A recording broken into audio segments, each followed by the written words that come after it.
Halo Kak Albi, saya Eva Kristiani Tarigan dari kelas 12A. Hari ini saya mau mempresentasikan mengenai asesmen bahasa Indonesia. Jadi pembahasan hari ini adalah mengenai CV dan portofolio, formal dan informal, semiotika menurut Roland Barthes. Terus juga ada postkolonial dan juga postmodern.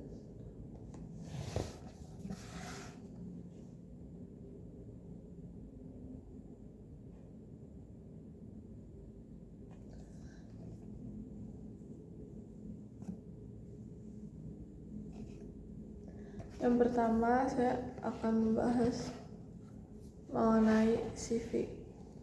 CV atau yang sering disebut sebagai kurikulum vitae merupakan isi data diri dan juga riwayat diri kita. Biasanya di situ berisi tentang pendidikan akhir, pengalaman kerja yang dipunya, skill, dan juga pendidikan terakhir. Nah, biasanya CV ini digunakan untuk yang hal paling umumnya sih untuk melamar kerja biasanya, atau juga bisa untuk mendaftar beasiswa. Nah, terus habis itu ada portofolio. Nah, portofolio ini apa sih? Portofolio ini lebih ke suatu hasil atau karya yang kita buat. Misalkan saya itu bisa fotografi, jadi saya mencantumkan hasil daripada fotografi saya di portofolio ini. Nah, gunanya itu untuk apa sih? Gunanya itu untuk menunjukkan skill dan keahlian yang kita punya di situ. Jadi udah terbukti nih, misalkan kita taruh di CV kalau kita mempunyai kemampuan hard skill yang kayak gini atau soft skill yang kayak gitu, terbukti dengan di portofolio tersebut. Nah, terus aku mau bahas tentang CV. Nah, CV itu ada dua ya, yang pertama formal dan juga yang non formal. Pertama aku mau bahas yang formal dulu. Nah, seperti yang bisa dilihat di sini, itu yang pertama adalah foto profile untuk mengetahui diri kita, supaya orang bisa ngetahuin gimana diri kita. Terus ada identitas, biasanya berisi nama. Terus juga ada ini nomor telepon, email, kalau bisa kelihatan. Nggak bisa, oke. Terus ada juga ini alamat. Nah, habis dari itu ada apa sih? Ada tentang ringkasan mengenai profil. Ringkasan mengenai profil ini menunjukkan kayak latar belakang kamu secara singkat nih seperti apa. Itu misalkan kamu itu lulusan dari mana, kamu ingin mendapatkan job di mana, itu nanti semua akan dibahas di dalam ringkasan profil. Nah, ringkasan profil ini juga untuk memperkuat dari CV yang kamu buat. Jadi supaya meyakinkan, misalkan kalau kamu lagi mau melamar perusahaan, itu bisa meyakinkan perusahaannya kalau kamu tuh berdedikasi untuk membuat inovasi dan lain-lain. Habis itu ada riwayat akhir pendidikan. Yang ini. Nah, biasanya ini dipakai adalah riwayat pendidikan paling akhir, misalkan kalau memang pendidikan sampai SMK ya di SMK, atau misalkan udah sampai kuliah S1. Nah, universitasnya itu di mana? GPA yang didapat itu berapa? Terus IPK yang didapat itu berapa? Terus bisa juga dicantumin prestasi-prestasi selama menjalani masa kuliah, seperti mungkin best the most best students atau apapun itu. Lalu ada juga pengalaman kerja. Nah, pengalaman kerja ini biasanya bisa didapat nih, misalkan kita lagi masa kuliah terus ada cuti atau apa, itu biasanya dimanfaatkan untuk magang. Kenapa kenapa harus memanfaatkan untuk magang? Supaya nanti ketika kita udah misalkan kerja itu terlihat nih kayak kita udah pernah berpengalaman di bidang ini sebelumnya, jadi nanti bakal terlihat di pengalaman kerja ini. Nah, terus di pengalaman kerjanya juga dicantumin ini. Nah, ini tuh adalah bagian dari tugas atau tanggung jawab yang kita lakukan selama kita magang di situ. Misalkan di sini ada magang sebagai journalism intern di Kompas Gramedia. Nah, tanggung jawab apa aja sih yang dilakuin? Itu ada melakukan riset terhadap berbagai data, bertanggung jawab atas pembuatan artikel, dan lain-lainnya seperti itu. Lalu, yang gak kalah penting juga ada kemampuan atau skill. Skill ini bisa dari banyak banget, bisa ada bahasa, soft skills, hard skills. Nah, terkhusus untuk bahasa itu kamu harus mencantumkan bahasa dan license. License tuh berarti bahwa pembuktian kalau kamu udah bisa mencapai level mana, atau IELTS atau TOEFL itu di skor berapa, untuk membuktikan kemampuan kamu. Terus juga ada hard skill dan juga soft skill. Nah, sekarang kita mau bahas dari yang non formal. Nah, sebenarnya apa sih bedanya dari formal dan non formal? Sebenarnya nggak jauh berbeda.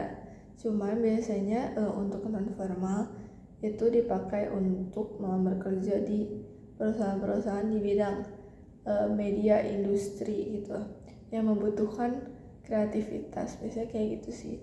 Dan kalau di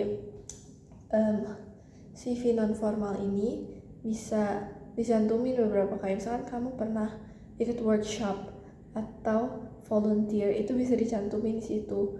Nggak kayak CV formal dimana harus kayak ada pembuktian license dan lain sebagainya. Cuma kalau di sini misalkan kamu ikut workshop, volunteer, yang kayak gitu itu bisa dimasukin. Aku mau membahas semiotika menurut Ferdinand de Saussure. Ini kelihatan gak ya?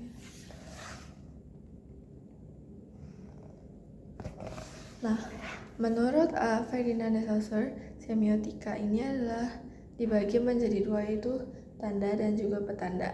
Nah, yang bahasa Inggrisnya itu signifier sebagai penanda dan signified sebagai petanda. Nah, signifier ini adalah bentuk fisik dari tanda. Nah, sedangkan signified merupakan konsep atau pemaknaan mental dari sebuah objek. Misalkan kita itu lagi memikirkan bunga. Kita lagi memikirkan bunga. Terus bunga itu kan bentuknya kayak objeknya itu ya udah bunga. Tapi kalau kita memaknai bunga itu misalkan dengan bunga itu bagus banget atau bunga itu unik banget gitu, jadi bisa berbeda-beda. Nah, aku mau kasih contoh penerapan dari semiotika Ferdinand de Saussure, yaitu dengan ada namanya bahasa umum. Kita di sini ambil contoh dari sebuah iklan, yaitu Gojek, yang kayak apa sih, bukan logos, yang motonya itu pasti ada jalan dengan Gojek, yang pasti kalian udah sering dengar banget. Nah, bahasa umumnya itu adalah bentuk lingkaran, desain sederhana pada logo Gojek yang biasanya kayak bulat gitu. pada Gojek warnanya hijau. Dengan bahasa visual itu ada kayak pasti gitu, kayak gini. Yang kayak gini, kayak gitu. Terus penggunaan logo Gojek di iklan atau aplikasi, setiap kita melihat logo tersebut adalah contoh nyata dari bahasa visual Gojek yang digunakan untuk berkomunikasi dengan kita, yaitu konsumennya. Lalu juga ada dari Arbiter, simpelnya slogan pasti ada jalan itu bebas dipilih Gojek dan tidak ada aturan yang mengharuskan Gojek menggunakan slogan tersebut. Tapi karena sering digunakan dalam iklan, jadi slogan ini tuh kayak melekat gitu loh dengan Gojek.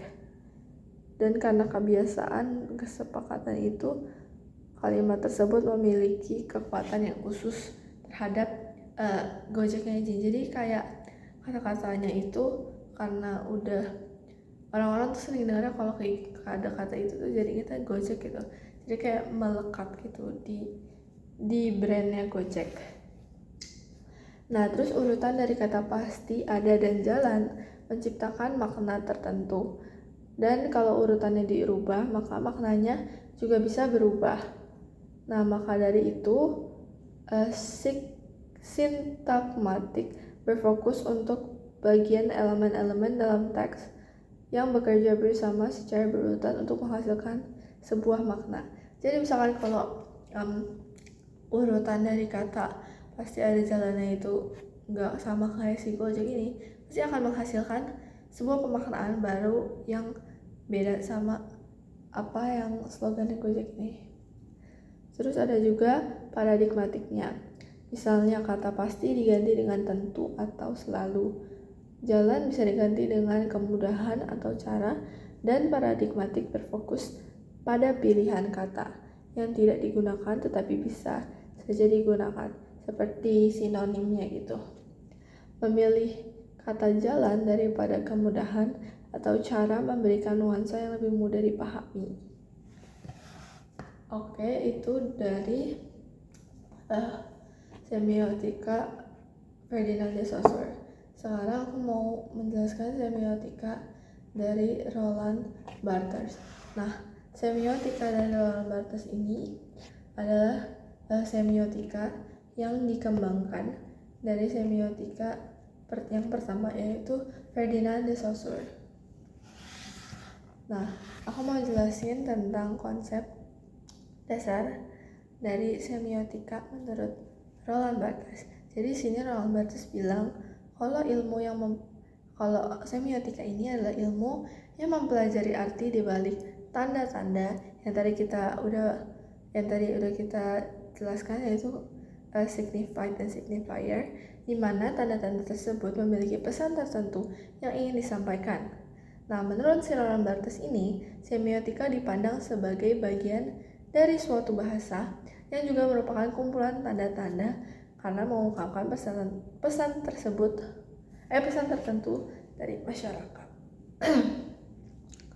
Nah, karena semiotika Roland Barthes ini adalah pengembangan dari semiotika Ferdinand de Saussure, maka pemaknaannya itu ada tambahan nih, seperti denotasi, konotasi, dan juga mitos. Nah, tadi kan kita udah belajar di denotasi, di signified sama signifier. Nah, denotasi dan konotasi itu adalah campuran dari signified dan signifier. Nah, tadi kan udah ada 3 unsur tuh yang baru dari Roland Barthes, denotasi, konotasi, dan juga mitos. Nah, di sini aku mau jelasin kalau konotasi secara sederhana bisa juga diartikan sebagai sebuah kata yang mengandung makna kiasan atau bukan arti yang sebenarnya. Sementara denotasi itu berarti makna yang sebenarnya.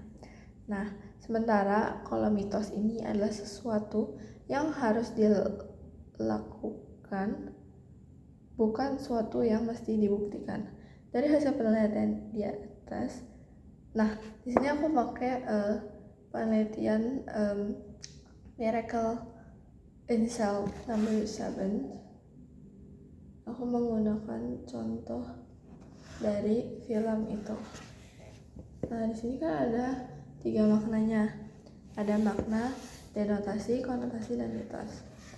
Nah, makna denotasi aku ambil dari scene yang ini. Scene ini. Nah, ceritanya di scene ini si anaknya itu baru pulang sekolah kan, dan terus dijemput sama bapaknya gitu. Nah, makna denotasi di sini adalah Bapak Dodo yang menapuk-napuk pipi dengan menggunakan tangan kirinya saat menaiki sepeda bersama Kartika. Nah, makna itu makna denotasi atau makna yang sebenarnya. Berarti itu hal yang dilakukan oleh Bapak Dodo di scene itu. Nah, makna konotasinya, Bapak Dodo menapuk-napuk pipinya sebagai tanda bahwa ia merasa senang ketika bersama Kartika pada pagi hari itu. Nah, tadi seperti yang udah aku jelasin, konotasi berarti sebuah kata yang mengandung makna kiasan atau bukan arti sebenarnya. Jadi kayak di sini denotasi itu kayak hal yang apa yang dilakukan, dan konotasi itu pemaknaannya. Misalkan aku tepuk tangan, berarti aku cuman di denotasinya itu aku cuma tepuk tangan. Tapi kalau di konotasi bisa jadi aja aku bertepuk tangan karena aku merasa senang, atau aku lagi memberikan tepuk tangan buat orang yang lagi perform di depan aku kayak gitu. Nah, terus mitosnya, dalam kehidupan sehari-hari biasanya mentepuk-tepuk pipi berarti menyadarkan diri dari sebuah lamunan. Nah, mitos tadi kan aku sebutin adalah sesuatu yang harus dilakukan, bukan sesuatu yang mesti dibuktikan. Jadi itu kayak antara benar dan gak benar gitu. Oke. Segitu aja untuk semiotika. Sekarang aku akan bahas postkolonialisme. Postkolonialisme ini apa sih? Postkolonialisme itu adalah sebuah teori yang muncul karena penjajahan tersebut tidak hanya menjajah wilayah-wilayah atau negara yang terjajah, tapi juga mengambil budaya serta cara berpikir dan identitas dari orang-orang yang terkena kolonialisasi. Nah, intinya postkolonial ini mau mengkritik terhadap bangsa yang melakukan penjajahan dan pengkolonialisasi gitu, dan ingin melakukan pendeskonstruksi terhadap narasi dominan yang dibentuk oleh kekuasaan kolonial. Next, itu salah satu contoh karya sastranya yang terkenal banget dan ada filmnya juga, itu adalah Bumi Manusia dari Pramudia Anantatur.